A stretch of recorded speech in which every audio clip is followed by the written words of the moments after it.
নমস্কার বন্ধুরা, আমার কুকিং চ্যানেলে আবারও সবাইকে স্বাগত। আজ আমি আপনাদের জন্য দারুণ একটা শীতের সবজি আর বড় মাছের তেল দিয়ে রেসিপি নিয়ে হাজির হয়েছি। আপনারা তো বড় মাছের তেল দিয়ে বিভিন্ন রকম রান্না করে খেয়ে থাকেন। এইভাবে একবার শীতের সবজি দিয়ে এই রান্নাটা বানিয়ে দেখতে পারেন। এটা খেতে এতটাই ভালো লাগে, গরম গরম ভাতের সঙ্গে একদম জমে যাবে। এটা বানাতে বিশেষ কিছু লাগে না, কয়েকটি মাত্র উপকরণ দিয়ে বানানো যায়। এখন তো বাজারে প্রায় শীতের সবজি পাওয়া যাচ্ছে। শীতের সবজি দিয়ে এই রান্নাটা আপনারা একবার বানিয়ে দেখতে পারেন। এই রান্নাটা একবার বানালে স্বাদ আপনাদের মুখে লেগে থাকবে, খেতে এতটাই ভালো লাগে। প্রথমে আমি রান্না করার জন্য এখানে বেশ কিছু সবজি নিয়েছি একটা বেগুন, দুটো মূলো, একটা ওলকপি, দুটো আলু, আর এখানে নিয়েছি বেশ খানিকটা লাল শাকের গোড়ার দিকে অংশ। আমরা যখন শাকগুলো খাই এই গোড়ার দিকের অংশটা ফেলে দিই। এগুলো ফেলে না দিয়ে এই রেসিপিটা আপনারা একবার হলেও বানিয়ে দেখতে পারেন। সমস্ত সবজিগুলো আমি বটি দিয়েই কেটে নেব। বটি দিয়ে কাটতে আমাদের সুবিধা হয়, তাই আমি সবজি বটিতেই কাটি। আপনাদের যদি সুবিধা হয় ছুরিতে কাটতে, তাহলে ছুরি দিয়েই সবজিগুলো কেটে নিতে পারেন। প্রথমে আমি মূলোর গাটা চেঁচে পরিষ্কার করে দেব। তারপর প্রথমে মূলোটা 3 টুকরো করে লম্বা লম্বা করে কেটে নেব। এইভাবে মোটা মোটা করে একটু লম্বা লম্বা করে কেটে নিতে হবে। সব সবজিগুলো একই সাইজ করে কেটে নিতে হবে। তারপর ওলকপিটা নেব। ওলকপি আমি পুরোটা দেব না, অর্ধেকটা দেব। তাই আমি ওলকপিটা হাফ করে কেটে নেওয়ার পর ওর অর্ধেকটা খুব ভালো করে ওলকপির ছালগুলো ছিলে পরিষ্কার করে, যেরকম আমি মূলো মোটা মোটা লম্বা লম্বা করে কেটেছি ওইভাবে ওলকপিটাও কেটে নেব। মূলো ওলকপিগুলো কাটা হয়ে গেছে। এরপর আমি আলুটাও খুব ভালো করে ছাল ছিলে পরিষ্কার করে মূলো ওলকপি যেভাবে লম্বা লম্বা একটু মোটা মোটা করে কেটেছি ওইভাবে কেটে নেব। আপনারা চাইলে এর মধ্যে আরও ফুলকপির ডাঁটা বা অন্যান্য সবজি দিয়েও বানাতে পারেন, তাতে কিন্তু আরও ভালো হয়।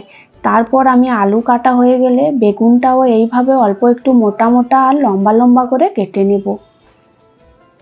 সব সবজিগুলো কাটা হয়ে গেছে। তারপর শাকের ডাঁটাগুলো খুব ভালো করে কেটে পরিষ্কার করে নেব। শেকড়গুলো ছিলে পরিষ্কার করে যেরকম সমস্ত সবজি লম্বা লম্বা করে কেটেছি ওইভাবে লম্বা লম্বা করে শাকের ডাঁটাগুলোও কেটে নেব। সমস্ত সবজি কাটা হয়ে গেলে খুব ভালো করে ধুয়ে পরিষ্কার করে নেব। সব সবজি কেটে পরিষ্কার করে ধুয়ে নিয়েছি। তারপর আমি এখানে বেশ খানিকটা বড় মাছের তেল নিয়েছি।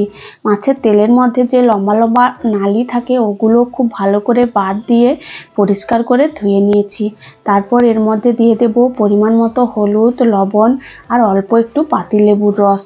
পাতিলেবুর রসটা দিলে মাছের তেলের যে একটা বাজে আঁশটে গন্ধ থাকে ওটা আর থাকবে না, একদম চলে যাবে।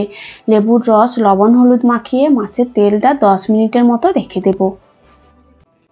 তারপর গ্যাসের মধ্যে একটা কড়াই বসিয়ে ওর মধ্যে 1 চামচ সর্ষের তেল দেব।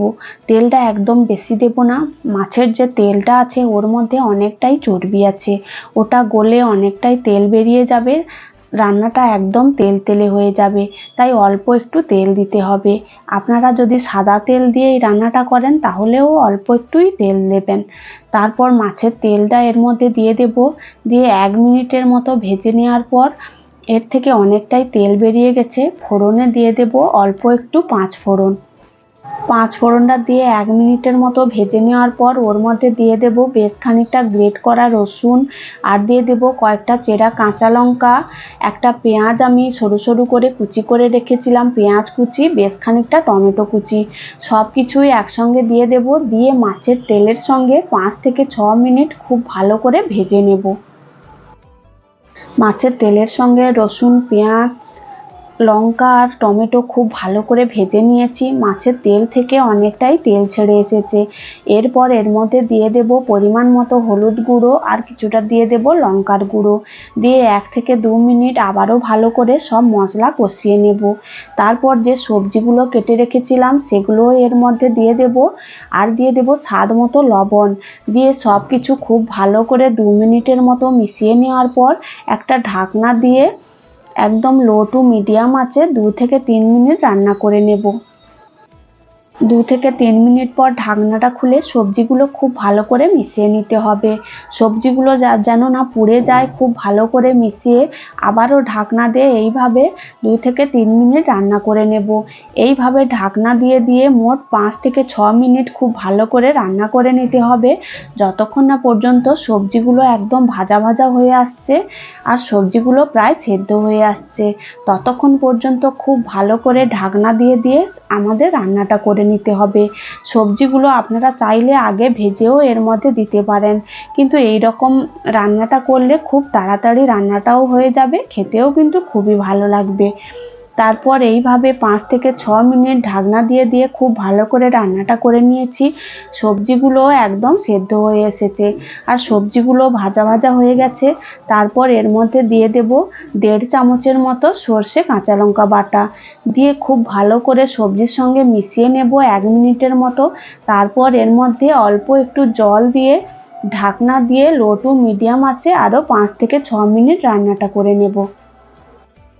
এই রান্নাটায় বেশি জল দেওয়া যাবে না, সবজিগুলো প্রায় সেদ্ধ হয়ে এসেছে আর রান্নাটা একদম মাখো মাখো হবে, অল্প করেই জল দিতে হবে।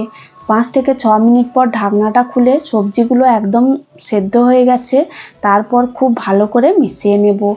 নামানোর আগে অল্প একটু চেরা কাঁচা লঙ্কা ছড়িয়ে তারপর নামিয়ে নেব। নামিয়ে নিলেই একদম রেডি হয়ে যাবে শীতের সবজি দিয়ে বড় মাছের তেলের এই রেসিপিটা। আপনারাও এইভাবে একবার বাড়িতে বানিয়ে দেখতে পারেন, গরম গরম ভাতের সঙ্গে অসাধারণ লাগে। ভিডিওটি ভালো লাগলে লাইক, কমেন্ট, শেয়ার ও আমার চ্যানেলটা সাবস্ক্রাইব করে দেবেন।